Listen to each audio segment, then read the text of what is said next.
Hi, my name is Mike Skaboo. I'm an application scientist with the LI-COR, and today we'll be speaking about the software for the LI-5300A and the LI-5350A. You'll see on your laptop when you open it a icon similar to this one. This one is for the 5300A with the 7815. This will be the instrument I'll be using. I will point out differences in the software between the 5300A and the 5350A with the 850 analyzer. The difference here is you'll see for the 5350A you'll see a C5 instead of the C6L.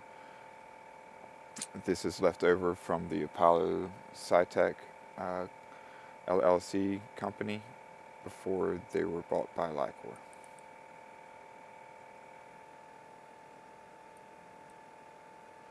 So you double click on the software icon, and this is the software that will open. This is the first thing you'll see. This is your general page. As you can see, there are 5 tabs at the top: your general settings, your analytical settings, your single, your batch, and your underway analyses. Then you have a plot tab and a data tab. And I will go over all these tabs in this software overview, and we'll get into more detail on each tab in the following videos. So initially what you'll want to do is make sure your connection is okay, and you do that through your pump com. This pump com tells you your COM port that your pump is on, and the LI-COR IP address is the IP address from the 7815. This is a difference on the 5350. This will actually say LI-COR COM, which is the COM port for your LI-850 analyzer. Below that you have the initialize button to make sure everything talks and the system communicates. When you click on this button, you should hear the pump on the DIC analyzer move, and you will see your data come up on the bottom here for your CO2 analyzer. I will go ahead and click on initialize. You'll also pop up a user interface on asking you where you would like to save your data file. So as you can see, the user interface popped up. I will call this a test file. Click OK. And so you can see below it that the data file path is reported to the user in case you forget. It's there, you always know where you saved it. So you can see now that we have data on the bottom coming from the CO2 analyzer, and the rest of the buttons on this front page have initialized and are now able to be used. This low flow idle button, you can see here we have a low gas flow. That's because the gas is not turned on. I'll go ahead and turn the gas on, and you should see that ramp up to 50.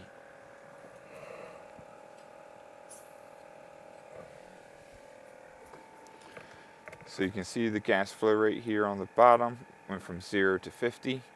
The low flow idle is keeping that at 50 right now. We can unselect that at the radio button, and that will move to your analyzer flow rate during analysis of 300 for the 7815. For the 5350, below this button, you'll be able to set your flow rate yourself, because there's no pump in the 850, and the 7815 has a pump, so we want to make sure that those two aren't fighting each other, and so you're not allowed to control the gas rate in the 5300A model. I like to keep the low flow idle button selected, so when we're not using and not in analysis, the gas flow rate stays at 50, and we're not just sending a lot of gas through the system that's not needed. Below the low flow idle button, you see 6 green buttons: the leak test, the purge, zero LI-COR discharge, clean valve, and change syringe. The leak test, I'm going to go ahead and do that real quick. The leak test, the purge, and the clean valve are good to use at the beginning of the morning to make sure that everything's running properly and that you have any air bubbles out of the system. The leak test will manipulate the valves inside the DIC analyzer and will test for any leaks inside the analyzer. I do want to reiterate that This is inside the analyzer. This is from between the mass flow controller and all the valves inside. So once it passes through the valves, you will not be able to detect a leak between the gas tank and the DIC analyzer, or the DIC analyzer and the CO2 analyzer. This is just a leak test inside. So I'll go ahead and click on the leak test. You'll see a red box around the gas flow rate. It was in the low flow idle mode, so it'll pop up to 300. You'll hear the valves change, and then you'll want to see this decrease down. Below 10 is when we get the green box, and you want to make sure you have a green box. As you can see, the system went down to 0, so it definitely does not have any leaks. And then you'll see here at the top waiting, and it should, once that's finished out to 0, the valves will back open and it'll go up to 300. We have the low flow selected, so that should go down to 50, and we passed the leak test. The purge button will draw a full syringe pull from the acid line. The acid line is port L.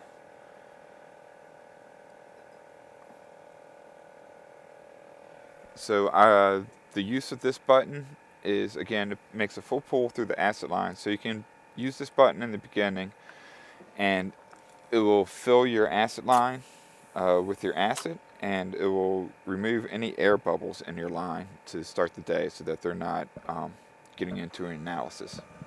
So as we're doing the purge, I'll explain a couple of the other buttons. The zero LI-COR button, this is, as it says, is to zero the LI-COR in case you get a new gas tank or anything. Your CO2 readings when you're passing gas through the system, if they're far from 0, you want to go ahead and zero out the LI-COR. I like to say that you should be between -20 or -10 and 10. You know, plus or minus 10 of 0, and you don't have to zero it out. For the 7815, when you click on zero LI-COR, a pop-up will come up and give you instructions on how to zero the LI-COR. With the 5350A, instructions will pop up, and you can actually zero the LI-COR through the software. And I'll show you here in just a second. As you can see, I'm still in a purge, clearing out the acid from the system, so I can show you what the zero LI-COR does here in just a second. I do want to come back to the purge just a second. It is a full syringe pull, and it is pushed into the reaction chamber and discharged out the reaction chamber. This brings up a good point, that your waste bucket should always be below your system. The waste is a gravity-fed waste, and so we want to make sure that it's always below the system, not to actually flood the system. And if you flood the system, it is an expensive fix if it gets into the CO2 analyzer, so we want to avoid that at all costs. The purge is done, so we now have no airlines or air bubbles in the acid line. I'll click on the zero LI-COR for the 7815. You can see the instructions. Once you go through the instructions, you can click finish, and your CO2 should be down around 0. Now for the 5350, that same pop-up will come up, but it's for the 5350, and it'll ask you if you want to zero now or zero when stable. If you zero now, it'll just go ahead, whatever that reading is, and call it 0. If you do 0 when stable, it will wait for 10 points that are within the user selected precision before it actually stabilizes before it actually zeroes the instrument itself. Discharge is to discharge the waste from the reaction chamber. If you click on that, it just does the discharge function. Again, make sure your waste is below the analyzer. This is good to use if you click on the e-stop up here on the top right. This emergency stop just stops everything from the system, which may leave some sample and acid in your reaction chamber, so you'll have to discharge that. Or if you're seeing that your discharge isn't at the end of an analysis, your discharge is not completely finished, I guess, and gets everything out, you can try to discharge again and see what's going on and what's clogging the system. Your clean valve, you can check 1 time or 2 times. What this does is it pulls a little bit through the acid line in every sample port, so that is ports C through K, and it removes the air out of all the sample ports in the beginning, and then it discharges all of these through the waste valve on the port, or I'm sorry, the waste valve on the rotary valve, which is port B. So I'm going to do that 1 time to get set up here. And while that's running, we'll talk about what's happening down here on the bottom and what you see here. So this is your information from your CO2 analyzer. Right now it's a low flow idle rate, so it's not getting down to 0 because there's only 50 cc's per minute of gas flowing to the analyzer, and it's pulling a lot through the T on the 7815. With the 850 you don't have a T, so you'll see it lower when it's in this low flow idle rate. But I'll go ahead and unclick the low flow idle, and we'll see that this will drop down to 0 quite quickly, or close to 0 once this pops up to 300. And as you can see, there it goes. Here's your water reading from the CO2 analyzer. That's a good diagnostic tool. This should be a nice steady reading. If it's bouncing all around and all over the place, especially on the 850, that's usually a sign that the optical cavity needs to be cleaned or has been damaged, and so you'll want to contact us and we can help you through that and work you through it. Your gas flow rate is your gas flow rate. It is milliliters per minute or cc's per minute. For the gas flow rate on the 5350, again, that is selectable by the user, and on the 5300A, that is set at 300. Your diagnostic is your diagnostic from the 7815. This is not an option on the 5350A, but this lets you know when it's ready to measure. If there's anything other than 0 here in the diagnostic, I would not make a measurement. Allow the instrument to settle out and come back to 0. If it does not come back to 0, contact us at LI-COR and we can find out what's happening and help you with your issue. Your cell temp is the temperature of your optical cell in the 7815 or the LI-850. You want this again to be nice and steady. For the 7815, it's going to reach 55.0. For the LI-850 is going to reach somewhere around 51.5, 51.3. It should be nice and steady on the 5350 before you make a reading. And then at the top here you have your status bar telling you what your instrument is doing. Your wait time is how long whatever function it's in the middle of is going to take. Your plant sample ID, your single sample or batch sample. On the plot, you can click on these little circles here and it gives you options on how you want to set up your graph. This info button just will give you info on your previous plot. You can also change your x-axes and y-axes by double clicking on them and just putting in whatever you would like or whatever you need to make a better graph for you. Again, you can just change these to whatever you like, and it will change the axes. Your next tab here is your data tab. This is where your data will populate or samples are queued in. You can see the sample ID. This is where you know what sample ID. This is this is set up by the software. The number of sample and batch. Your sample name is inputted by user. Port that the sample is on. The volume of the sample, your start time, your temp in the batch, your cell temperature again, your water reading again, and these are used for diagnostic while you're running. Make sure everything's nice and steady. Your initial baseline, final baseline, again, this is a diagnostic to make sure everything's nice and steady and working properly. Your peak is your max peak height. Your integration time is the integration time used by the software. The area is the area under the curve. The area average is the average of the batches in the sample and then your DIC is from the calibration calculated from the area.